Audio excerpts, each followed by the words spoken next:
So I recognize that we take a break at 5 o'clock. I also recognize that we have an hour, and we do have a little bit of time at the end if we've got some questions, and we've had a lot of really good question stuff. So if we do have time for discussion, we're going to take it today, all right? And for those of you who just need to leave, you're going to be able to leave, but not until they let you leave, because they've got some stuff after me. Does that make sense? So we're basically here till we eat, or until we get out of here early. Whatever. Yeah, whatever. Yeah, whatever. Also want to make sure if you didn't get a chance to sign up for our email list that you get a chance to do that. I'll have it over at the table right after the event is done this afternoon. So here's what we're going to do during this time. Last night we started talking about the issues that boys and men are facing. This morning we talked a little bit about some things we can begin to do to change the storyline of boys, and some things that we can do as men personally to begin to own up to the call that Jesus has for us to be men. And what I want to do now this afternoon is talk about how to build a church that is friendly to boys and is friendly to men. And most of my emphasis, not most, but a lot of it will go on boys, because if we do the stuff right for boys, it's doing the stuff right for men, because the principles apply. So that's what we're talking about. What I want to do to seg us from this morning to this afternoon is show a video that I forgot to show this morning on mentoring. Some of you have seen this, but it is a great picture of what it means for boys to be mentored by a huddle of men. All right, so Jeff will put this up, and then we'll dive into the next thing. And he's wearing the number 22, guys.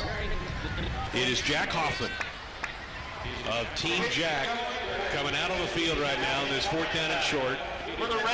Jack Hoffman, who's been adopted really by this football team, a young man who has battled brain cancer, is on the field right now for the Huskies. One more snap for Taylor Martinez, too. Will hand it off to Jack.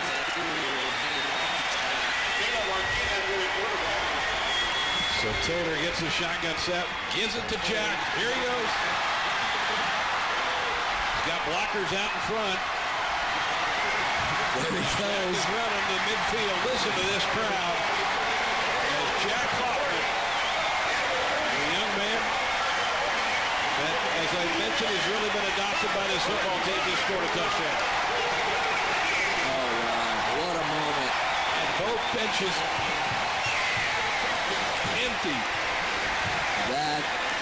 That was a moment right there. Wow, goosebumps.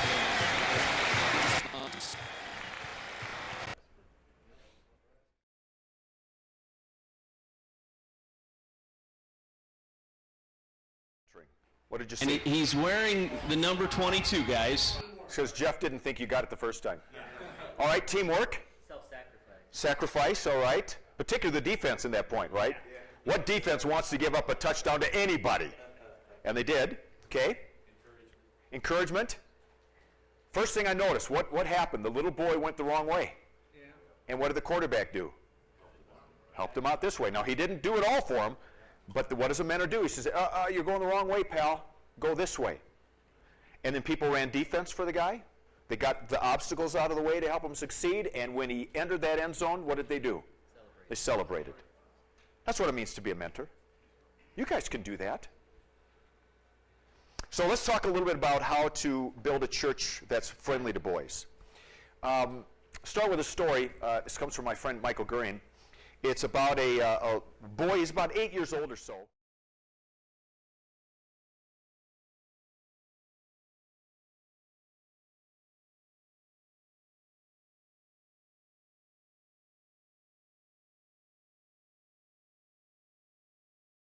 Comes to a fork in the road. There's a road coming this way. His road would go like this, and then he can turn this way or that way. And as he's walking to this turn in the road, a girl about his age is coming toward him. And they end up turning and going down the road together. And so they start talking, and he said, what are you doing? And she said, I'm walking home from church. What about you? Yeah, I'm walking home from church too. Well, what church do you go to? She said, I go to the Catholic church. What church do you go to? He says, I go to the Lutheran church. So they're walking down the road together, and they come to this great, big, huge puddle that's so big that they can't figure out how to walk around it. It's from a big rainstorm. They're trying to figure out what to do. And finally the little girl says, you know what I'm going to do? I'm going to take all my clothes off, because if I get my clothes wet, my mom is really going to give it to me. And the little boy said, same thing for my mom. If I get my Sunday best wet, she's going to really be angry. So they stripped naked, put their clothes on top of their head, and walked through the puddle. And on the other side, they're standing there letting the sun dry them, and the boy does what a boy does. He kind of looked her over, and he said, I had no idea there was such a big difference between Lutheran and Catholics. So here's the deal, guys. We all know that men and women are equal. But take your clothes off, we find out we're a little different. Take the clothes off of our brains, and we also find out that there are differences between a man brain and a woman brain, a boy brain and a girl brain. We learn differently. We follow Jesus differently. And so what I want to talk about a little bit is boys and how to capture their imagination. So I want you to imagine this scenario. Tom and his family are visiting a new church, and Tom does not want to go. Tom is a junior high boy, doesn't want to go to church. His parents drag him kicking and screaming, and they're going to make sure that he goes to Sunday school during church. Well, that's the last thing he wants to do. So they drop him off at the room, and when he walks in, he is not in a Sunday school room. He is in a dance club. And he can't believe what he's seeing. There are video monitors up all throughout the hall, and it's playing music videos. And there is over on this side a food cafe. Free pizza, free sodas, all they want to eat. A lot of kids are gathered over there. And there are foosball games going on. Kids are playing. And what he notices most is over there, hanging from the ceilings, this big round circular thing with 8 monitors, all of them with video games, and a line of boys around each one of those monitors watching as one of the guys plays video games. He's absolutely blown away. There's a bunch of really cool adults walking around saying, hi, who are you? I'm so-and-so. And then at 9 o'clock, the videos stop, the music stops, a band walks on stage, and they start rocking the place with music that they can feel to their core. They sing a couple really high-energy songs, and then this youth leader comes out and starts to talk, and he's talking about this big giant by the name of Goliath. And how this little guy named David came out and beat him up with a slingshot, and suddenly he brings out these slingshots and marshmallows, and they start slinging marshmallows at this big giant up on the stage. And they talk about the strength of God and how God can use even boys, even girls, to change the world. Then afterwards they play a game that's full of messy stuff, and it gets everybody all hyped up. They sing a few more songs. The youth leader does a little message at the end. They pray together, and they leave. It's the fastest hour of his life. He can't wait to go back to church the next weekend. Now, let's start the story again. Tom and his parents are visiting a new church for the first time. He doesn't want to go. His parents are making him go, and he's going to have to go to Sunday school during the worship service. And they drop him off at the room, and when he walks in the door, to his horror, he sees 10 chairs around a table, and 9 of the chairs are filled with girls. And there's 1 chair left, and he's got to sit between girls. He's the only boy there until he notices that there's another boy sitting over in the corner who refuses to join the action. An old woman walks in. She's in her 30s to teach Sunday school. She does have an assistant, by the way, who's younger, still kind of old, in 20s. It's 2 women. And they walk in and they say hi, and they make sure everybody goes around the room to say who they are. And then she says, would you take out your Bibles? Now, Tom doesn't have a Bible, but thankfully they have one there. Take out your Bibles and turn to 1 Samuel 17. The girls very quickly are right to 1 Samuel 17. Tom has no idea where he even is. He's kind of flipping around the Bible, and the girl sitting next to him, her name is Becky, she looks over, she opens the book up, she, with a sigh, kind of finds the page and points at it. Well, how does Tom feel? Like a complete idiot. And then the teacher says, I want you to go around the room, and each one of you read a paragraph of the story out loud. And Tom starts to sink underneath the chair. The girls read flawlessly. Now, Tom's a good reader, but he's not a good reader out loud. So it's his turn to read, and he is stumbling over every other word, and he just wants to die. Girls snicker a little bit, the way that girls do when boys aren't quite as smart as they are. And then the teacher said, now we're going to do something fun, and Tom thinks, finally, something fun. And she hands him out a piece of paper. She said, I want you to draw the story that you just read. Now, Tom doesn't mind art. He actually likes to do some art, but he's not very good at drawing. So he's scratching his head trying to figure out, how in the world am I going to do this? What am I going to draw? And he looks around, and the girls, they're all the colors on the table. They're just grabbing them. They're drawing. They're beautiful pieces of art. Tom finally just draws a stick figure of a big guy and a little guy throwing a slingshot thing at the big guy. And then the teacher says, I want you to show us what you did. Oh, you got to be kidding me. Throughout the entire process, Tom feels kind of like a loser. And there are times when he begins to get a little jittery. And even the boy over in the corner who's not paying attention gets a little jittery. And the teacher's very nice about it. She said, could you just, well, we're asking you to just be still for an hour. Could you just be still for an hour? And he can't do it. Saturday night comes around, and he develops the flu bug. Assures his parents it probably lasts through tomorrow morning, but by Monday he's going to be fine again, but probably shouldn't go to church. Now, most of us who think about youth programs, Sunday school programs, reaching boys, reaching girls, in the Christian world today, we kind of have these two big options. The one is what the big churches can do. The bells, the whistles, the program, the show. The other is what us mere mortals can do. We do the best that we can. We use well-intentioned, usually women, well-intentioned but undertrained volunteers who use our standardized curriculum, which is made as generic as possible so that it works in every possible situation. And we just hope for the best.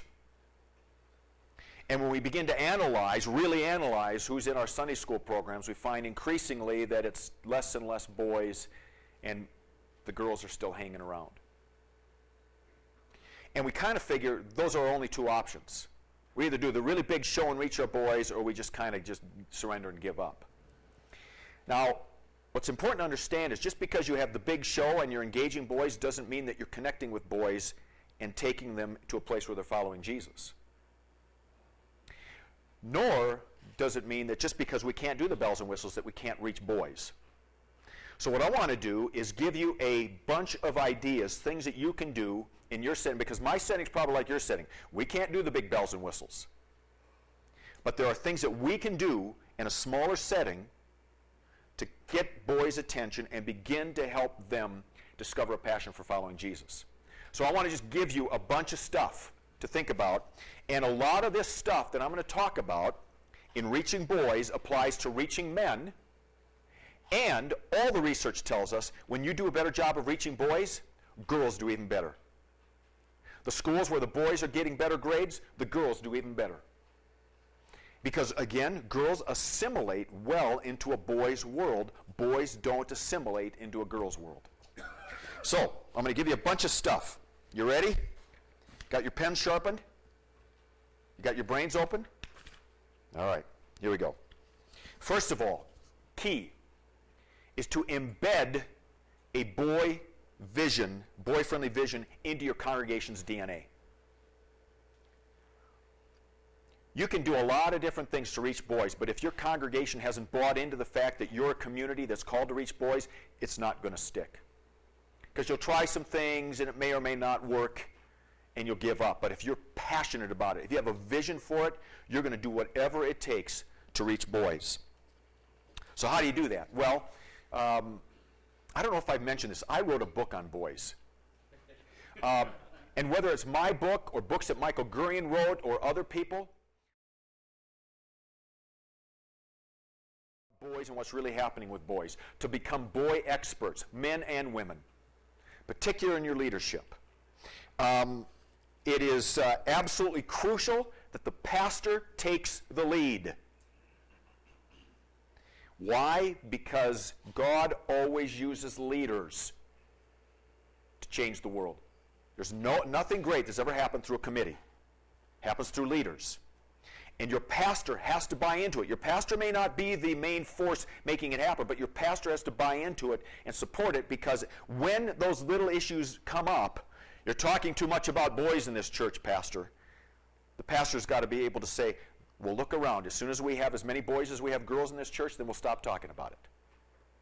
The pastor's got to take the lead. That's how you embed a vision.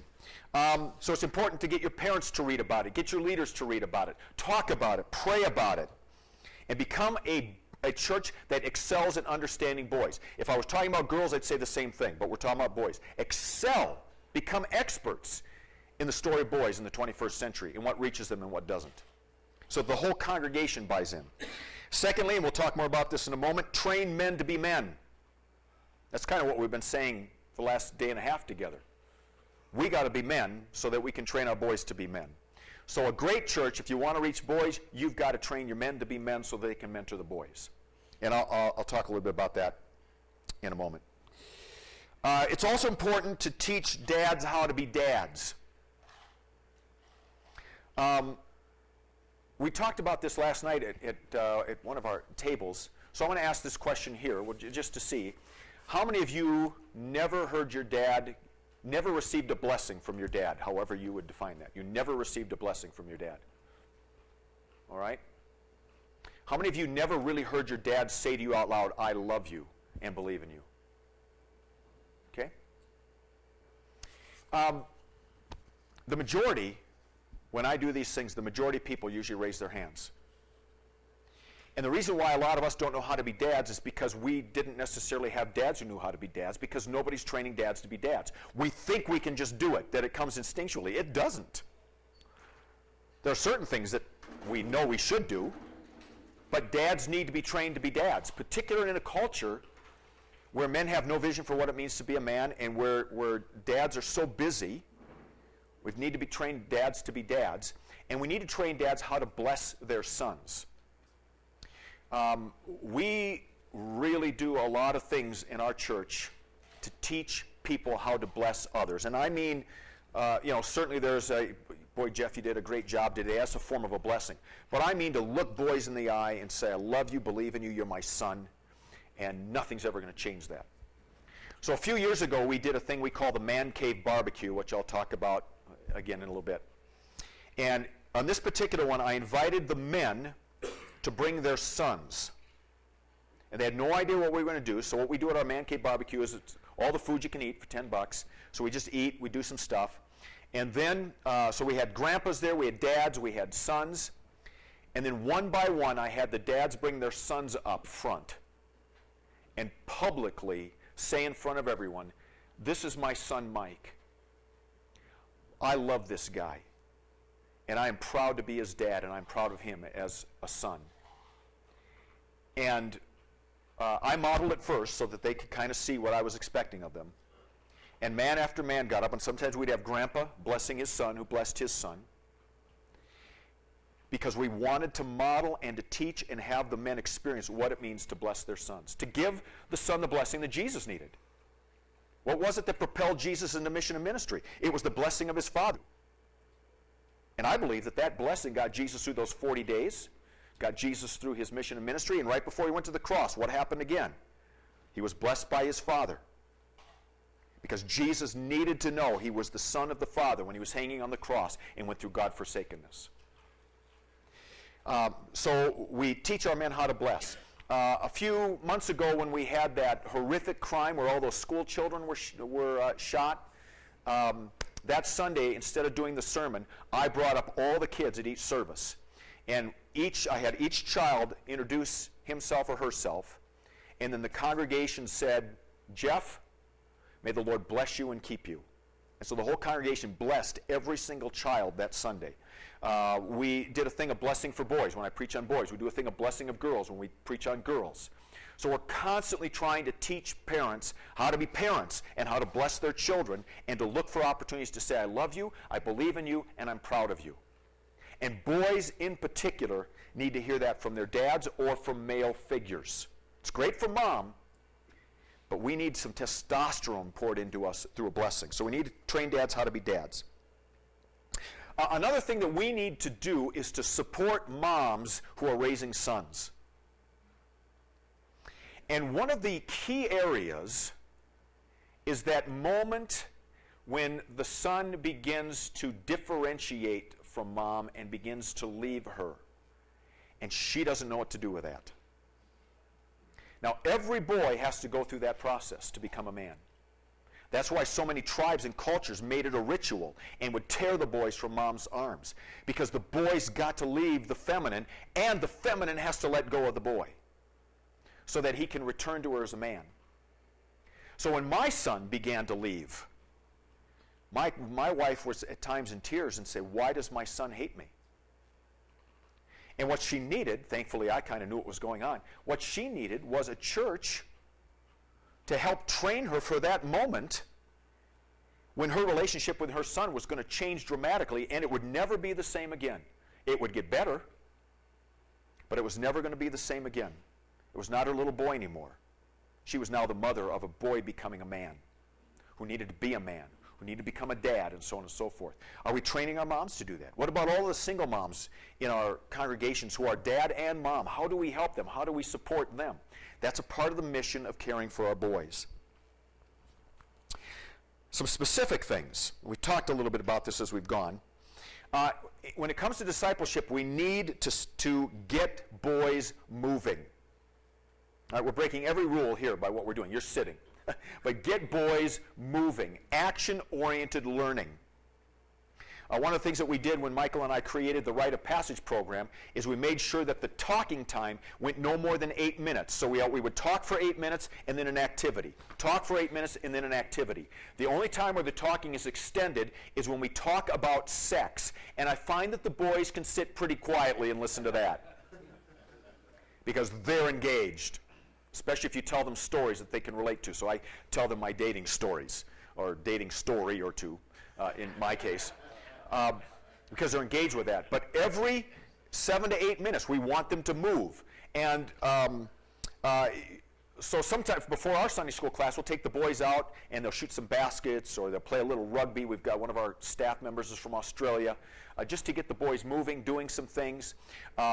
As a part of the teaching, bring in some clay and have them make whatever it is you're talking about. We had them make tablets of the Ten Commandments. We've had them make swords when we talked about using their sword of power for good.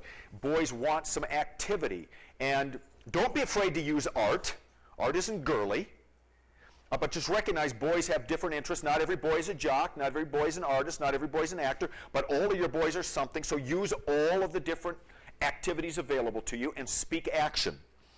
So teach with activities. One of the interesting things that my guy mentors discovered, which you've probably all discovered, is they would ask boys really good questions. And I know they were good because I wrote them. They'd ask them really good questions, and the boys would, I don't know. Or they would just stare at them, or they'd mumble. So I contacted Gurion's office, and they had a woman on their staff who's really good at working with boys. I said, what do we do? How do you get boys engaged? She said, you've got to understand how a boy's brain works. When boys are asked a question, they have to process it before they can give an instant answer. Girls can give an instant answer because they're drawing from both sides of the brain. We draw from one side of the brain. And so we have to process an answer before we can speak it. So it takes us a while to get it into the brain and think about it. And then, because boys never want to lose or be wrong, we don't want to say something until we're pretty darn sure what we're going to say. So we have to give our boys a chance, and this is true for men too.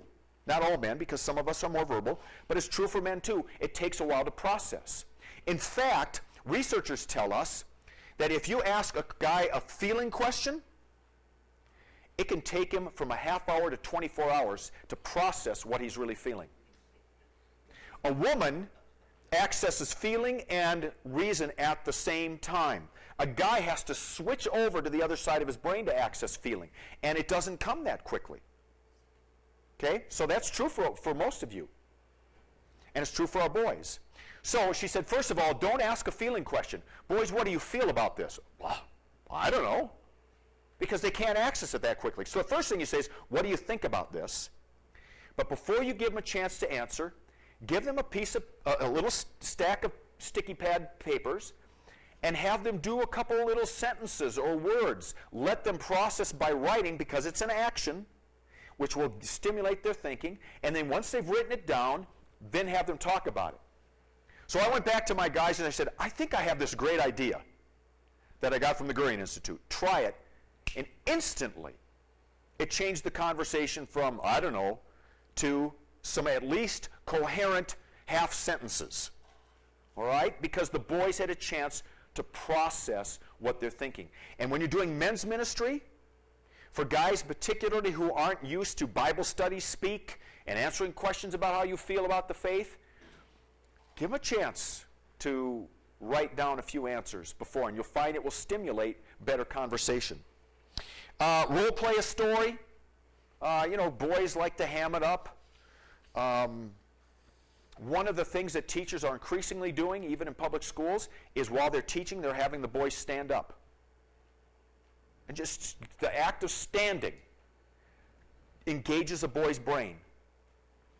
And even if it's just to stand up for a minute and sit down, one of the things I'm doing increasingly in my sermon time, right before I preach, is I'll have people stand. That thing we just did with the arms at the morning, I'll have the whole congregation do that. Not because the women need it, but because the men need it. Just to get their brains open to listen to me for 20 minutes. It's a little standing break, a little movement break, make all the difference in the world to how boys and men learn. And by the way, the Bible's filled with great boy stories. We're a little nervous about them, aren't we, in the 21st century? Lopping giants' heads off and wiping out, having guys get their penis cut off so that you can go in and slaughter them later. I mean, these are great boy stories that we have sanitized, and we need to, what is the meaning behind them? What's happening there? But in our public schools, we have tried to eliminate all true boy stories because we want zero tolerance for violence. But what we need to understand is violence for boys is never about violence. It's about hero stuff. It's about boys being heroes and defeating the bad guys. Michael Thompson, who you heard his name mentioned last night, he said, statistically speaking, a lot of girls when they're little want to be princesses, but not many of them grow up to be actual princesses. And a lot of boys when they're little like to read stories of violence, but they don't become violent when they're adults because of good mentoring and so on and so forth. In part because for boys, one of the ways they process aggression is through the stories that have bad guys and good guys, because it's about building character. They're character stories. And the Bible's filled with some of those stories. And Jesus in particular, he's a testosterone-charged guy. Let's not be afraid of those stories and use them to develop good character. Next, make it visual. How many of you grew up on the flannel board? How many of you have no idea what a flannel board is? All right? So the flannel board was this beautiful thing that I loved in Sunday school. I remember it always being blue, but who knows what, but it's just a cardboard with some flannel on it, and then you had these characters that you'd put up there and you'd move them around as you told the story. Why did I love that? Because it was visual. I can still picture in my mind David and Samson and all those guys running around on that little board, and man, when we got the chance to actually move them around ourselves, that was awesome. Well, flannel boards are probably a little boring in the 21st century, but what's the flannel board for the 21st century when it comes to teaching our boys? PowerPoint? Yeah, it's kind of. It's partly, but it's not moving. Video games, these guys here are young guys. They're raised on that stuff. And why is it that 90% of all users of video games are boys? It's visual, story-driven, and the boys get to be the heroes. All the things that we're talking about. There's a lot of violence in those things. I mean, that's too much for me. And my son is in the video game business. He writes music and sound effects for a company. But there's epic stuff happening in those video games. And the marketers know that. So what can the church learn from that? And how do we make these stories visual? One of the ways, of course, is to do this kind of stuff or use video clips. Another is just to use people to be visual. So, for example, we did a series on Jesus and his fishing stories, and every week we had one of our guys come in. One time one of the guys came in, he just brought his boat to church, let the boys jump up and down on it. One time a guy came in and they did some casting with rods. Now, Jesus didn't fish with rods, they fished with nets, so we let them know that. But it's just hands-on. If you want to talk about being a heroic man, bring in a guy from your congregation who's a police officer or a medical doctor in their clothes and just tell their story. Those are all ways to visually get boys engaged with the story. Boys learn best when it's visual, so object lessons are obviously a great way to do that. one of the things that got me jump-started on boys was reading David Murrow's book, and then David Murrow came and spoke at our church. Did an 8-minute sermon, because he says guys can't sit for longer than 8 minutes. I'm depending on you guys being able to sit for at least 25. And as he spoke, he had eggs in his hand, about 5 or 6 eggs, and he dropped them on the floor as he's speaking. Didn't say anything about it, just dropped the eggs. And when he was done, he says, now you're probably wondering why I'm dropping eggs. Because in the last 8 minutes, that's how many boys have left the church in the United States of America. I still remember that sermon that he preached back in 2006. I can't remember most of the sermons I preached, but I can remember that one because it was visual, and our people still remember it. And that was enough to sear the message into my soul to say, I got to get off of my butt and do something about this in my church. So those kinds of images work for men and for boys. And boys learn best when it's visual and connected to the visual. We did a balloon fight today. What a great way to talk about baptism. Talk about the properties of water and what water does. So a lot of different things that we can do. Now, this next one isn't a hard and fast rule, but it's really helpful, and that's to separate the boys from the girls. Which we started doing. I actually had a woman ask me why we segregate. There's a loaded word. Why do we segregate the boys from the girls? And here's why. At about 3rd grade, boys and girls begin to recognize that they're different from each other. And they start moving into, their brains begin to really take them in the places that they're created to go, and they start thinking about things differently, and issues start coming up that they're not comfortable talking about in front of the opposite sex. And there are things that I want to talk to the boys about, or that we want to talk to the girls about, and we don't want the others in the room to be able to do that.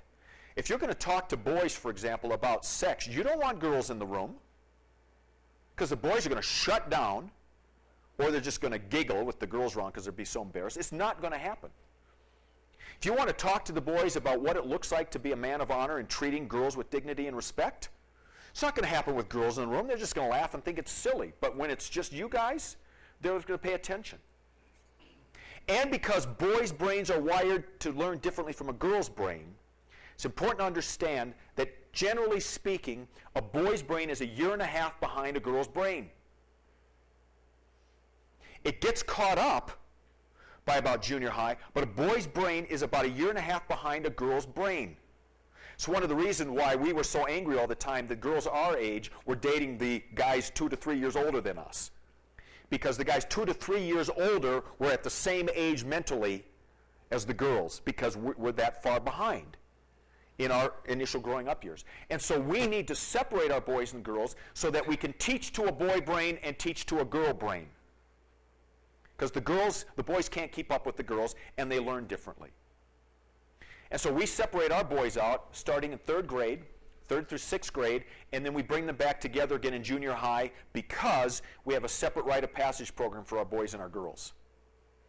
And so we don't need to keep them separated out. But for 3rd through 6th grade, we do that. And one of the benefits of that was that I had to find men to teach Sunday school for the boys. And men couldn't say no anymore because now they knew we needed them. Because they knew at this point this was one thing the women couldn't do. Women could do almost everything else in the church, right? But they couldn't teach our boys. And so we started to gain some mentors. So for us, it's worked really well. And the girls and their teachers like it better. The boys and their teachers certainly like it better.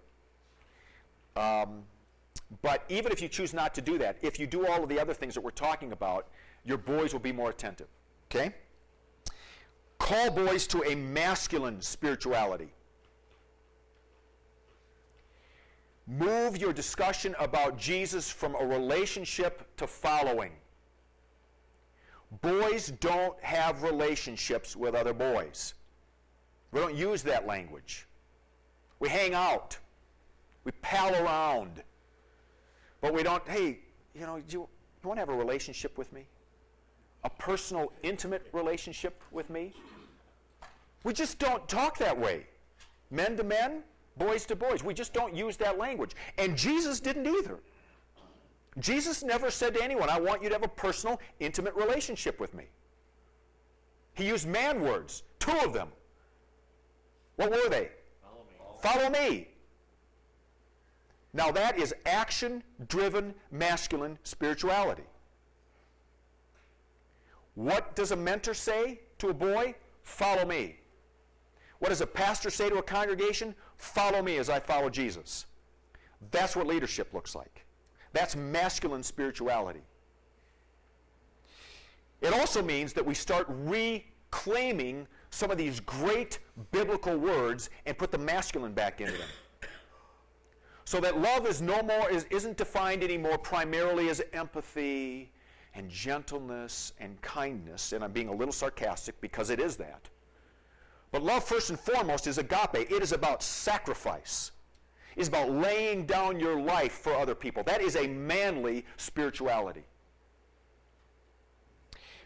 Compassion.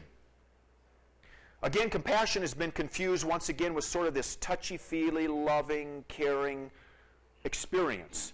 The word compassion in the Bible is usually translated for Jesus as anger. When Jesus saw the leper in Mark chapter 1, it says he was moved with compassion. The word is anger. Why anger? He was angry at the injustice of what that man was going through. He was angry at what the disease was doing to him. He was angry at the alienation it caused that man. He was angry that that man was being ostracized by the religious elite. He was angry about it, and what does compassion move him to do? He fixed the problem. Compassion isn't just about feeling something for other people. Compassion is rolling up our sleeves and being so upset at the condition of the person there that we're going to do what we can to fix the problem. That's a masculine spirituality. Joy isn't just happiness. Joy is following Jesus, knowing that he's going to lead us into life.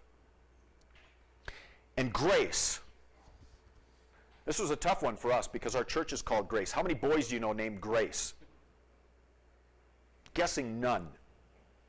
Grace is a really girly word. And so we redefined it. We didn't redefine it. We reclaimed it. That grace is the bold, reckless, scandalous action of accepting anyone and everyone. It's not just about being nice and kind. It is a radical action of saying you belong. And I'm going to fight to make sure that you belong. We need to reclaim all of these words, these great emotive words, and put masculine testosterone back into them for our boys. Okay?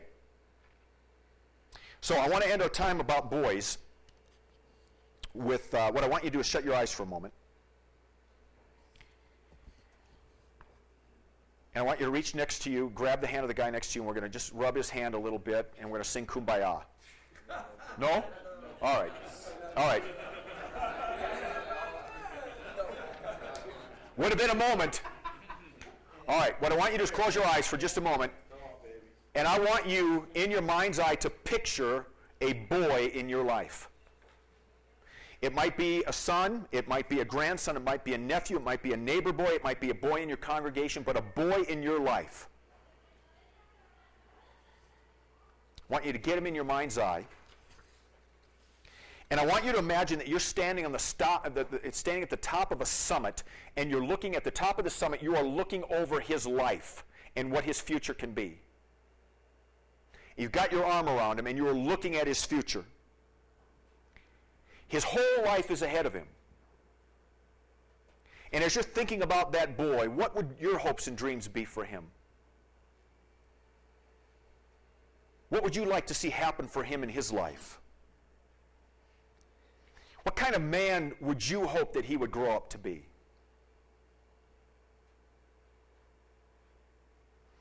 And then as you're picturing him and thinking about his life, I want you to remember that you and your church has the potential to rewrite his story and to shape his story. And that you can call him to follow Jesus into a manhood that can change the world. And the big question is this: if you don't do it, if your church doesn't do it, who will do it? All right, I want you to stand up.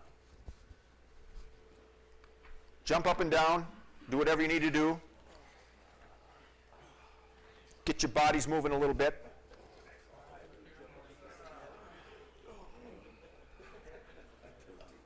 All right, be seated.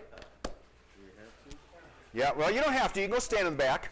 If you want to stand up, that's all right. Just don't block the cameras. If you want to stand and learn, that's perfectly okay with me. I'm standing.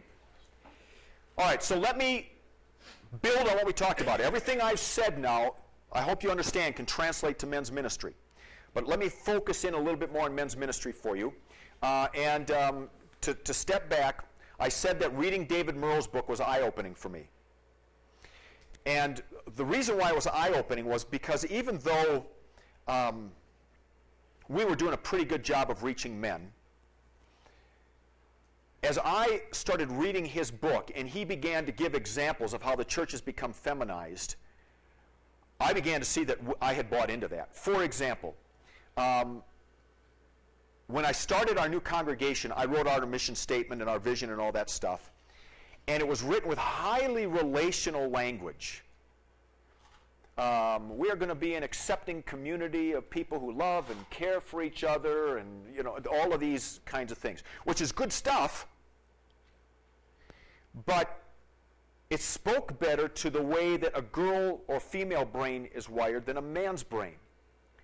And so I put hours into that stuff, and I threw it all out. And we boiled it down to this thing. We exist for one reason. We follow Jesus on the bold, daring, reckless adventure of bringing grace to the world. And the guys immediately got it. And the women thought, fantastic. For one thing, it was short and crisp and clear, but there's action to it. What are we doing? We follow Jesus. And the adventure is bold, and it's daring, and it's reckless. And can you think of anything more reckless than grace? That says, you're in. It's the most reckless gift the planet has ever known. And the reason why it's so reckless is because most of us don't get it. Most of us still have people who we aren't quite sure we want them in. Mine is the guys from that Berkeley facility up there and the liberal seminary. But I'm learning to accept. I'm learning to be reckless. So we all have somebody that we don't want in, whether it's gays or lesbians or men or women, whatever it might be. It's reckless because it says everyone's in. So the first thing we did was we went about changing our mission statement, and I stopped using relational language about Jesus and used action language about Jesus. And everything became about following Jesus, even for women, because he said, follow me to women too.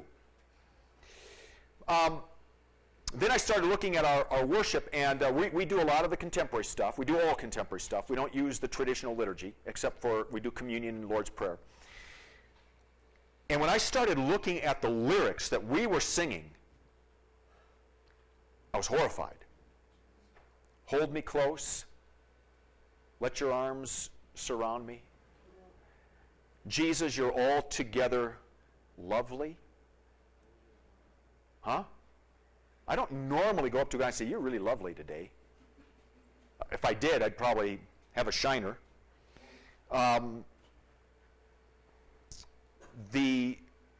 Jesus, I am so in love with you. We don't talk that way. Guys don't talk that way to other guys. So David Murrow said, imagine the mental gymnastics men have to go through when they walk into church and they're singing top 40 love songs to Jesus.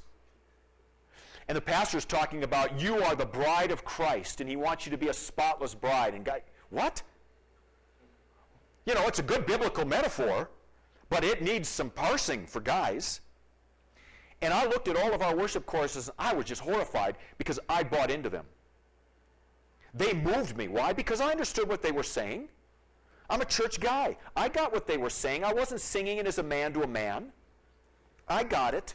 But once David exposed it, I couldn't do it anymore. I could never sing those songs again. I think we had 2 songs left that we felt like we could do. But boy, our people knew those 2 songs well. And I think in part because of David's book, a lot of male worship leaders have begun looking at their songs again and saying, you know what, we did get really emotive. Now, there's nothing wrong with emotive. I mean, let's face it, when we're cheering for our favorite team, we get pretty darn emotive. But we're not saying, I love you guys, you're beautiful, we're saying other things. But we can get emotive.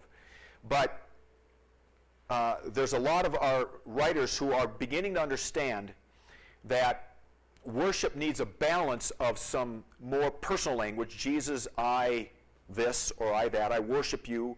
I bring honor to you. We need some of that, but we also need corporate language. The holy, holy, holy Lord God Almighty. And so there's some good new stuff coming out again in the contemporary worship field where we're increasingly moving away from the top 40, Jesus, I want to kiss you all over your face, bathe me in your love kind of songs, be my boyfriend. And we're moving back to some of these hymn-like songs that have some really good testosterone kind of language. Now, it's not to say that we didn't have it in hymns too. Beautiful Savior. We can get by with it, King of Creation, because it redeems itself right away. But there's some of those hymns can be a little bit on the feminine side, and that's okay. But if that's all you're doing, so we changed our worship courses, and we talk about this, and if something gets by me on Sunday morning, right away on staff, I love that song, but either we change the word or we don't do that song anymore. So I'm not sure the legality of changing a guy's word. But we changed it because I like the song. Instead of saying you're altogether lovely, we just changed it to you're altogether holy. So why not? So one of the things that you're going to want to do as you start thinking about reaching more men is you've got to sit in your worship service and you've got to think about it like a man. Not a church man, because a lot of us have been enculturated now into a more woman brain friendly worship environment. You've got to think about it like a man. Guy who's never been to church before. And how is he experiencing your worship service? What are the metaphors that he's hearing? What is the language that's being used? When you're passing the peace, what the heck does that mean to a guy who's never been to church before? Peace of what? How many of you guys on Monday morning go and say, peace of the Lord be with you? To the guys at work. Yeah, you maybe shake hands, how you doing? And you don't tell them how you're doing. Great. You just always say great. Maybe a high five if you're into that, fist bump or pat butts, but you never pass the peace, right? So we need to be brutally honest as we survey our worship service and ask the question, who is this speaking to? And does this engage men or does this repel men or even confuse men? And then what are you willing to do to change it? That's why the pastor has to be on board. And in worship, that's why the worship leader, whoever that is, if it's not the pastor, has to be on board.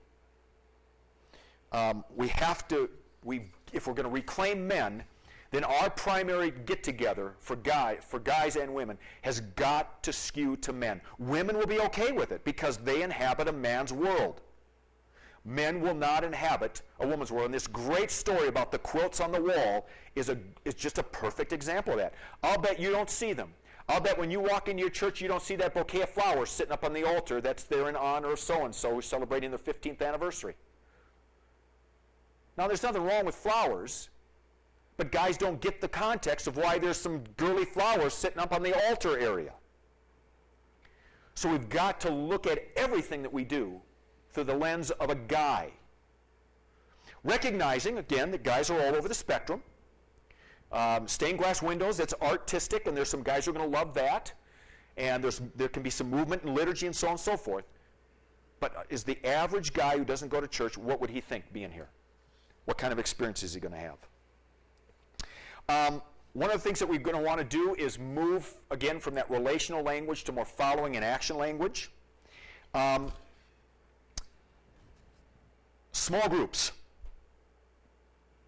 The average men's small group, is based on a female model, with men doing what girls do in small groups.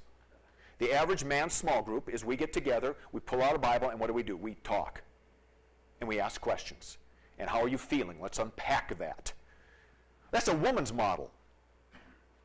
That's not what Jesus did in his small groups. He was walking around teaching, he was challenging, he was training, he'd send them out to do something, they'd come back and talk about it, they'd go out and do it again. It was always action-oriented. You invite a guy into a small group, if he's not church, he has no idea what you're asking him to do.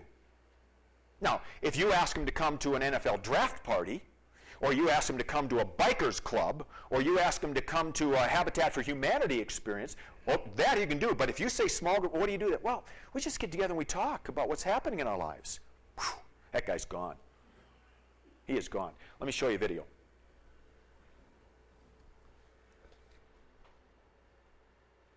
You're tired of small groups always getting into your business, trying to get you to share your feelings, discuss your past, confess your sins? Are you just looking for a place to kick it, network, maybe get some free grub? Me too. That's why I created what I believe to be the world's first openly shallow small group. We're not here to deal with messy stuff like feelings and emotions. You got problems? You deal with them. You're an adult. Life ain't easy, so stop the pity party. We all have our issues. We don't really want to do life together. Frankly, at Shallow Small Group, we try not to do much of anything at all. You'll never hear us use the term, unpack that thought. We're sure it's packed away for a really good reason. You'll never hear us use the term accountability unless we're talking about someone who deals with numbers. Hey dude, thanks for doing my taxes. You have great accountability. And spiritual growth? Who wants growth? I had a growth removed last week. It wasn't pleasant. There's no pressure here to remember each other's name. What's going on, buddy? Oh, hey man, how's it going? Oh, dude, got what's going on? We know you have a name, and that's the important thing. Group discussion? You got tickets to the big game? Sweet. Let's spend some time on that. Oh, you and your wife are struggling financially? There's tension in the relationship? That's not really the vibe we're going for. We avoid conflict like the plague. Wants cake. And there will never, ever be an awkward silence. That's our guarantee to you. We hate bad theology as much as the next guy, and we know the surest way to prevent bad theology is to avoid theology altogether. And outreach? This is the only outreach you'll ever have to do. Some people say we're superficial. But hey, the word super's and superficial. I mean, who doesn't want to be super? Shallow small group. Because when things get too deep, people drown. Won't you join us? Now, I think guys would go for that, right? And what do you bet behind that joke something really is happening there? Right? So, again, when we're thinking about doing men's ministry, how do guys hear what we're saying? Now, what I don't want you to hear me saying is if you've got a small group thing happening with guys where you're doing that thing and it's working, just keep doing it. But what we're here to talk about is how to get the guys in who aren't interested in doing it that way. Okay? So we've got a group in our church. These guys, they meet every other Thursday morning, 6 in the morning. It's a small group, and it is 15, 16 guys, and they're there every other week. It's awesome. Good for them. But that's not going to reach the majority of our guys. So we want to move kind of from kind of small groups and relationship building to action stuff if we want to reach men. So with that in mind, just a couple other things I want to add to what I've already said about boys. I said that we need to train men to be men. Here are a couple ways that we do it. This isn't the be-all and end-all, but here's a couple things that we're doing as starting points. I mentioned that we have a thing called the Man Cave Barbecue. And we do this occasionally, and the purpose of the Man Cave Barbecue is just to get guys together who normally aren't going to get together around food. And so for $10, it's all you can eat, and the food is awesome. I got a guy in my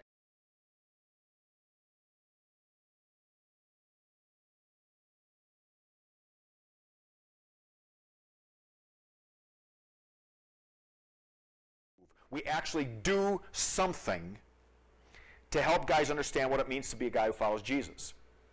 So let me give you a couple examples of what I mean. And the first one, hang in there with me, because it worked. The guys did not know what I was going to do, but we met 2 days before Valentine's. And I said, guys, if you've got a special woman in your life, you need to be at this man cave, because I guarantee you that when you get home from that man cave, it is going to be a good night for you. I guarantee it. Well, the wives, of course, they want their guys there. And the guys are intrigued, so they came. Here's what they didn't know what I was going to do. And I told one of my guys, one of my leaders, what I'm going to do. He said, don't do that. I said, trust me, trust me. So after we ate, I had one of our staff members come out, Terry, who's she's an actress by trade, and she was on our staff for a while. She came out to help the guys make a homemade Valentine for their spouses or for their girlfriends.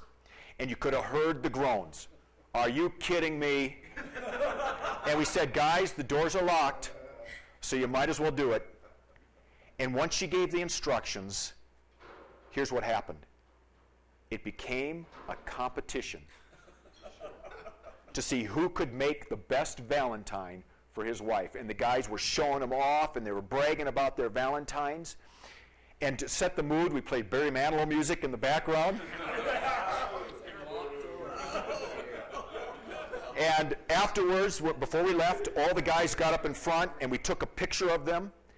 And the energy was unbelievable. And the next weekend, one of the wives came up and kissed me on the cheek.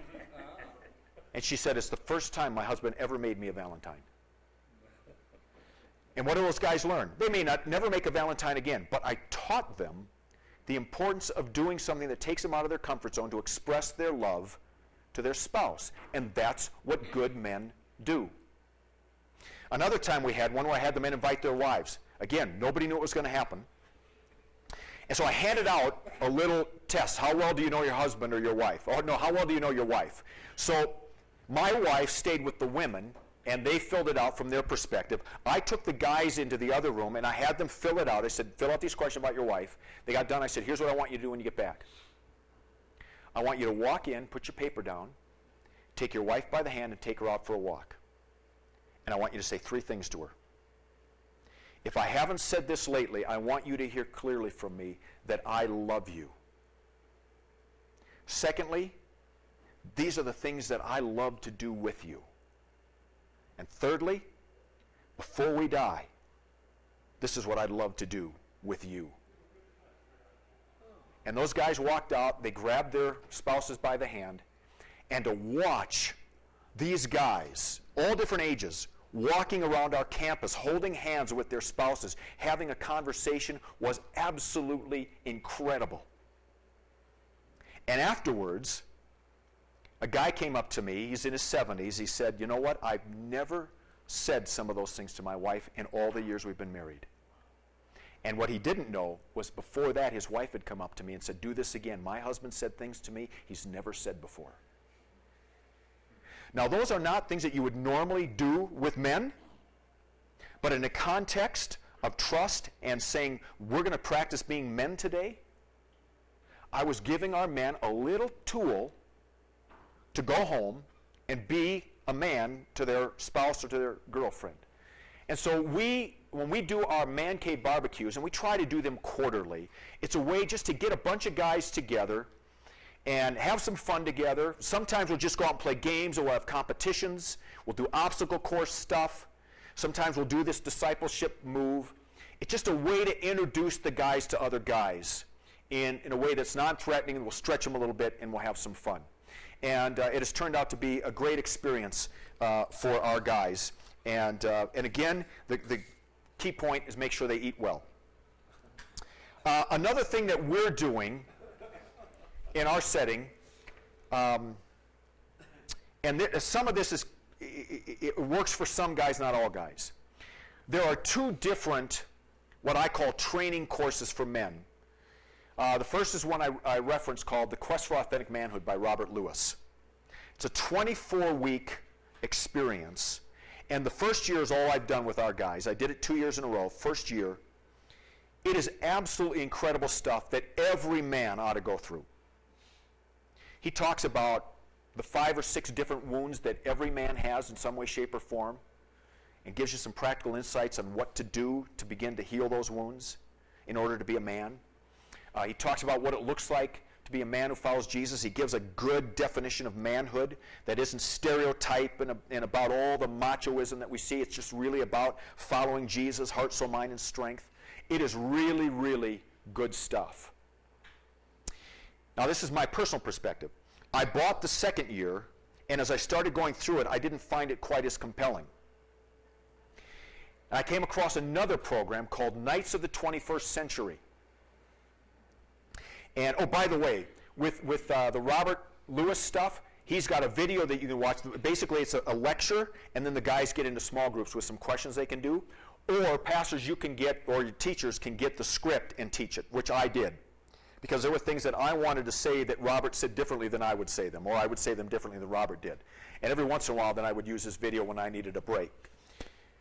Knights of the 21st Century is a 5-year experience that they're now building into 10. It's 24 weeks per season. And this is written by a psychologist who was highly impacted by the Robert Lewis stuff.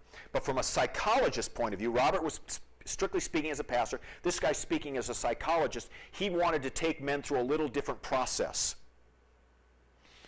And so he has developed a 5-year curriculum on what it looks like to be a man using the metaphor of the knight. So the first 24 weeks is the squire. Our guys are going to start the warrior, and then it builds from there. And really what he does is he just looks at manhood issues, and every year it's from a little different perspective. Talks about sex and temptation and manhood and work and all the things that guys are wrestling with. This first year I taught it most of the time. I got the scripts and taught it. It was just a lot of work for me, and I've got some other things I'm doing this fall. So this second year, the guys are going to watch the videos, but the videos are really well done. They're exceptional videos. The guy's got a lot of energy. Theologically, for the most part, I can hang with him. He's not going to do any damage, let's say it that way. It's not so ultra-conservative that you got the guys, the head of the house, and the wife jumps when he says jump. It's not that stuff. It's about being a servant and so on. So if you're looking for something that is already done that can train your guys to be leaders, I recommend that all of your guys at some point go through the first year of Quest for Authentic Manhood, and that you look into Knights of the 21st Century. It's good training stuff. Okay? Certainly, there needs to be in the church a regular preaching of sermons to men, which I do. There are a couple times a year which are normally good times to speak to men. One of them, of course, is Father's Day. Yeah. Now, some pastors will stick to the liturgical calendar, and the liturgical calendar says it's Father's Day. So I'm going to preach on fathers, because that's what dads are thinking about. Same thing I do on Mother's Day. I preach on moms, because that's what people are thinking about. And it's a great time to speak to men about being men and about being dads. And what we do every Father's Day is we have all the men come up front, and I give them a little challenge at the end of the sermon, another challenge, and we pray for them. And then we give a gift on their behalf to some organization that men care about. We do that similarly with women.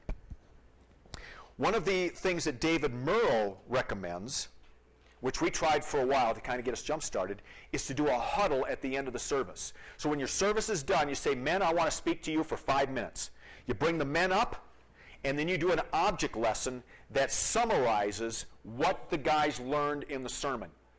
But now you've made it visual, and if possible, you give them something to take home to put in their pocket for that week so that they can think about, every time they reach in their pocket, they're reminded of what the lesson was.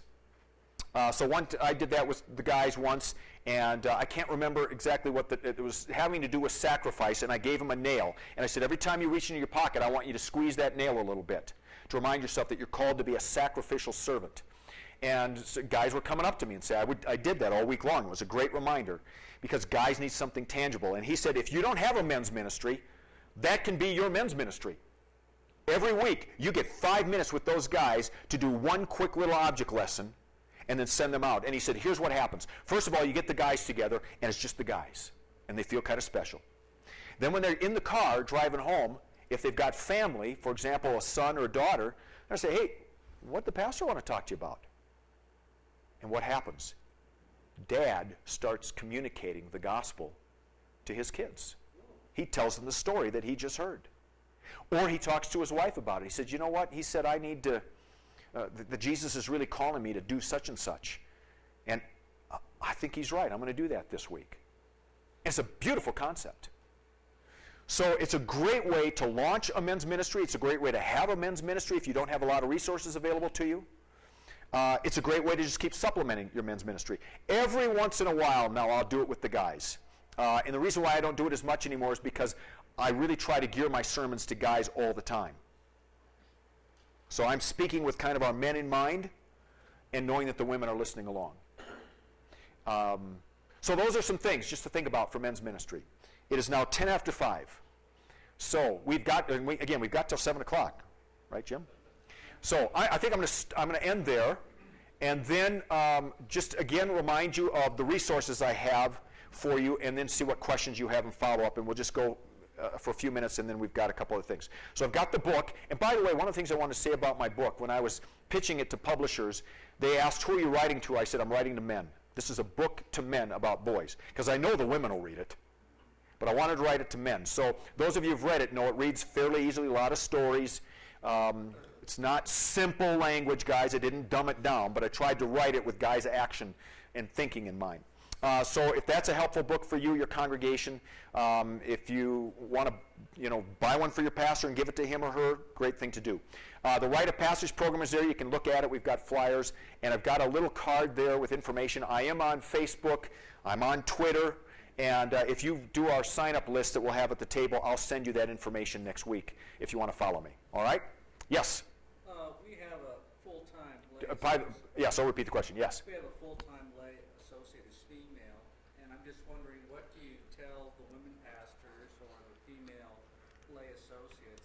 How can they include men in their understanding of ministry? Okay, so the question is, if you've got a female pastor or female lay leadership, how do you help them begin to understand this whole concept?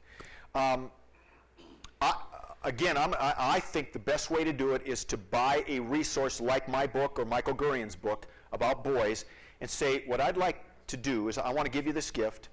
I'd like you to read it, and then I'd like to have lunch with you and talk about why it impacted me and some of my hopes and dreams, and hear kind of what you learned from that, about how we can do a better job of reaching our boys.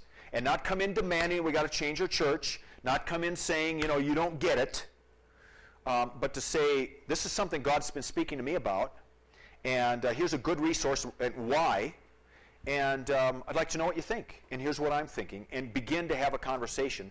And as I said last night, I think you're going to find a great receptivity on the part of a lot of our female leaders in our church, because they want to reach men, and they want to reach girls. And more people are engaged with this kind of stuff than are not. There are going to be some who just, for whatever reason, aren't going to buy into it, don't agree with it, whatever. But go in with a spirit of prayer, and don't go in and say, you need to do this, but to say, I am volunteering my time and energy, and I'm going to find other people to help. What can I do to serve you as we do a better job of serving our boys and our girls? Okay, does that help to at least start? Well, because I think part of the feminization of the church is that I think women would like to domesticate the men. I think that they would have a preference that the men are relational rather than active. Okay, so his point is, that meets their right. needs. His point is that he gets the sense that what women would like to do is domesticate men. Now, that's a highly controversial statement that you just made, that I repeated, and it's absolutely true for a number of women. Right. Not all, but for a number. It's interesting, I had posted a blog on Huffington Post. Some of you are familiar with Huffington Post. And they're not known for being necessarily boy or male friendly, but they were willing to do a few of my posts. And there was a woman who responded to one of my posts. One of my posts was, does liberty and justice apply to our boys? I wrote it on the 4th of July. Does it include our boys? And I talked about all the stuff boys are going through and that we haven't done anything to help them. And you can imagine the conversation we had. But one of the women wrote, and she was very complimentary, and she said, I'm with you. One of my passions is to work with boys. So I went to her website, and it was all about her passion to help boys become more gentle and kind and caring and compassionate. All right, now that's important, but that's not necessarily all the gifts that boys need. And it's only natural that if women's brains are wired, and by the way, we talked about testosterone for guys, women have far more oxytocin and estrogen than men do, which are bonding chemicals. They're created for bonding and relationship. Okay, that's the way they're wired. So they're going to speak in that language. They're going to be more affinity, have more affinity to that language. So yes, they're going to want to raise boys the way that they intuit that they're supposed to be. I did a fun thing with, I took a group of women and I picked out 5 sessions from Robert Lewis's book on the Quest for Authentic Manhood, and I taught those 5 sessions to the women. I said, I want you to hear what I'm teaching the men, because this is going to give you insight into men. And before I started, I said, what I'd like you to do in groups is I want you to list out for me what a man is. And so they all came back with their lists of what a man is, and I said, you know you want to marry a woman, don't you? Because they were all feminized qualities. Well, that's only natural. So yes, there is some of that, but my gut tells me women want men to be men, but they want men to be good men, and they want men to be honorable men. They don't want men to be the men that we see too much of in culture today. These politicians who are cheating on their spouses, golfers who are cheating on their spouses, guys who are ripping people off in banks, who are rigging things for their own advantage. That's not the kind of men they want. If that's the way men are going to be, then let's domesticate them.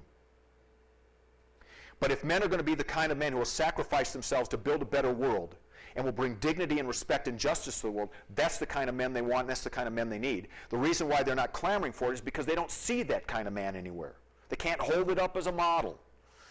And so that's why we have to, as guys who follow Jesus, demonstrate to the world what a guy looks like. And when women see authentic guys, they're going to say, yeah, that's what we've been waiting for. That's what we're looking for. I think most women get that. But they just don't see it anywhere. And so, yeah, if men are going to be violent and aggressive, then we got to domesticate them. But if men are going to be wild men of passion and sacrifice and faith and reckless life givers, then women are say, yeah, we need that. It's my hunch. So it's a great question. Thank you. Anything else? Yes. Last night we were talking about how a lot of the things, the professions that men did have now turned over women are doing. Okay, yes. And when I had, a couple of years ago, flew on a plane, the entire crew was female. Captain, first officer, and I thought it was great. Yeah. Probably the one that has not yet changed is the President of the United States, most powerful person in the world. Right. When do you think that'll happen? Huh. I don't think it's if, it's when.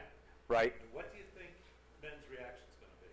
Okay, so his question is, we talked last night about of the 19 to 20 professions in our culture today, job professions that are on the rise. 2 of them speak best to the ways that guys are wired, the rest are more feminine. And because we're moving, as we continue to move in this technological world, it's a verbal world, it's a flat world, a relational world. Hierarchies are disappearing, and guys live in hierarchies. And it's a lot of just collaboration stuff, and guys, we're not necessarily good at collaborating. We need the coach to tell us what to do, and we do it. So some of that's happening in culture. So your deeper question was really about the presidency of the United States. When do I think we're going to elect a female president, and what will the reaction be? Well, I don't have a crystal ball. I think in my lifetime we're going to elect a female president. And she will not be elected unless men vote for her. There are going to have to be some men who vote for her. By the way, did you know there's a great book called Is There Anything Good About Men? Yeah. That the title? Yeah.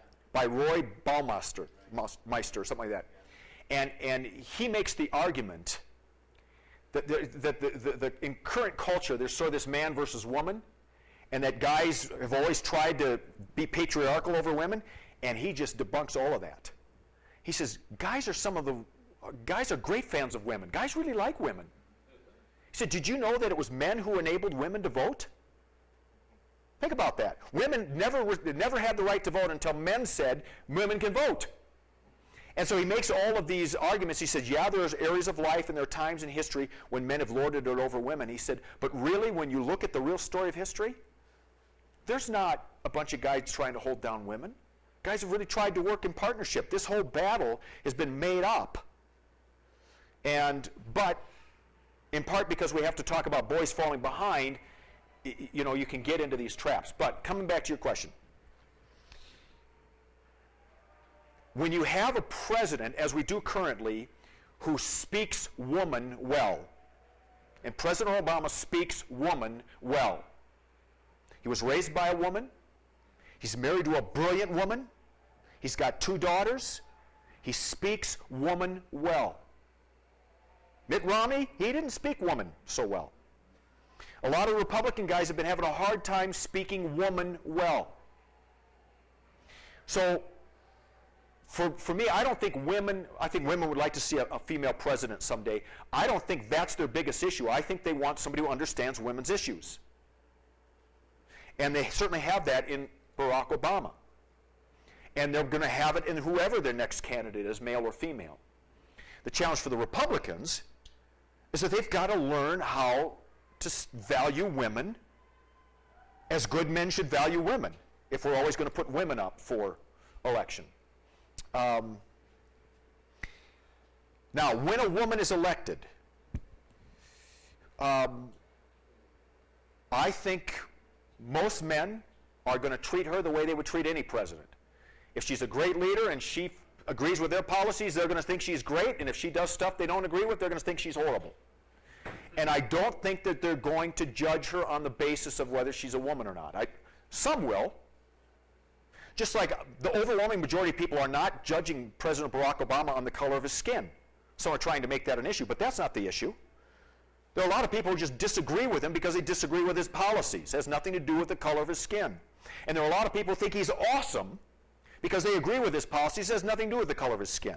And if Hillary Clinton is elected, or whomever it might be, Republican or Democrat, in the end, once we get over the initial euphoria that we broke another barrier, we're going to evaluate that president based on her policies and the way that she governs.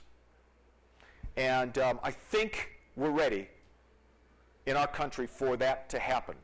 And let's face it, Republicans, Margaret Thatcher was a leader, right? Now, not everybody liked her, but it's been done, and it's been done successfully in almost every country but ours. And we'll get over the hump eventually. I'm looking forward to the day when we just have good candidates on both sides. I mean, really good candidates. Okay? Yes, sir. Yeah, back to talking something like the man cave example. Yeah. You have another example of a good positive situation for guys, an alternative to the traditional men's small group, beyond or it's in addition to the man cave. All right, he's asking, are there some good ways to do small group ministry with guys that aren't feminine models? Or some that are more action-oriented. Right. More attractive to men. Yeah. We're not doing those at this point, in part because we have a regular rhythm of doing mission together as a congregation. But I do know of other places where they have had small groups for motorcycle guys, and you've heard even the typical ones, the bowling teams and the men's softball leagues, golf. The church down the street from us is a mega church called CCV. They are the biggest church in the valley. Their pastor has built his church on one thing: reaching men. And he is blatant about it. I'm going to reach men, because if I reach men, they're going to bring their wives. If I reach women, their husbands aren't going to come. So, and he's built this great church based around reaching men, and he used sports to do it. So they have sports leagues all over the valley, and men and women, but sports has kind of been their way of reaching guys. Sports isn't the only way to reach guys, But that's one of the ways that they've decided to reach guys. And they've had incredible success. And then it's holding power. And they use them as outreach events, by the way. They limit, my understanding is that they limit the number of church guys who can be on their team, and those church guys have to bring non-church guys onto the team. And then eventually those guys say, hey, I think I'd be willing to go to church, and then their church service is geared to guys. Except that guy preaches 45 minutes, but he's a good speaker. Yeah. I wouldn't want you to forget that thousands of projects have been taken on by men's group throughout our camps of the ELCA and continue to do that as well. And it's been a great deal, thousands of young people. Yeah, and that is true, that men continue to be doing great things through the church. Habitat for Humanity, building our camps. The Methodists have one where they go around and they build churches. They build church buildings for people, and that's a lot of the guys are doing that. Now, I'm not a guy. I don't know a hammer from a screwdriver. You walk into our garage, you'll see a whole wall full of tools. They all belong to my wife. I couldn't tell you what one is. I believe God created handymen for a reason, so that I wouldn't have to fix anything. Okay? So not all guys like to fix things, not all guys like sports. Just remember, we're on a continuum. But a large swath of guys like sports, a large swath of guys like working with their hands, and almost all guys, regardless of where they are in the brain spectrum, like things that have some action to them and are visual. So even though we're not necessarily doing those kinds of small groups, there are churches all across the country that are really based on activity and mission and action and fun, and they're seeing great success. Yeah. Yes, Doug. And I'll get you. To our Master Builder's Bible for Men, the first 32 pages, how you get an effective men's ministry going. Key question there that we ask guys is, well, we're talking to them about what's going on in their life. And a key question we ask is, now, how could you possibly foresee the men of our church assisting you in dealing with that issue? Or, honestly, what would you like to see? That's just a key question that, gets them involved.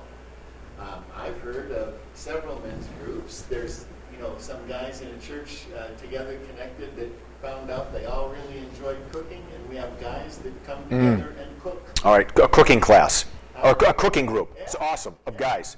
Not normally something you'd think of. Yeah. And let me also say this. Even though what we're kind of trying to talk about is how to get guys in. But once guys are comfortable, guys will talk. And guys want to talk. So I'm not saying there's not a place for guys to process their lives. There is. And guys need it probably now more than ever.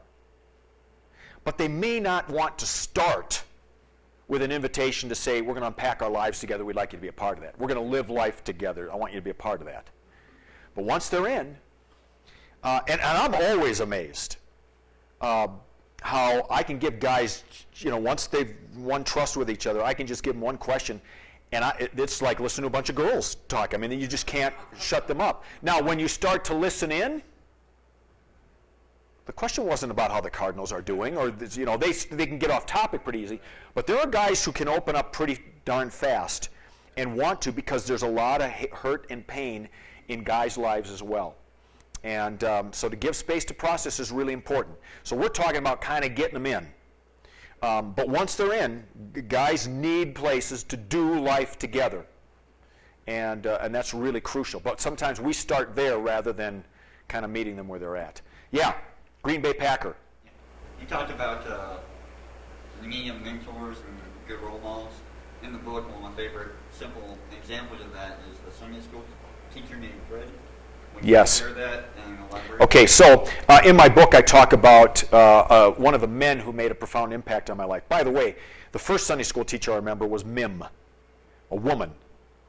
And so we can all remember men and women who had an impact. And what do we remember about Mim? Magic pills. She gave us magic pills at the end of every session. What it was a pink wintergreen lozenge. And I can't remember a thing she told me. But I remember that pink lozenge, and I remember when she brought the white ones because I didn't like them as well. But what do I really remember? She cared about us. So Fred was my 6th grade Sunday school teacher. I wasn't in a Lutheran church at the time. I was at the Evangelical Free Church. So they just separated boys from girls, not for brain science research reasons, but for other reasons, and they ended up being brilliant about it. But Fred loved boys, in the good sense of the word, okay? Fred really liked working with boys. Boy, you can't even say that anymore, can you? Fred was good with, Fred was our Sunday school teacher. And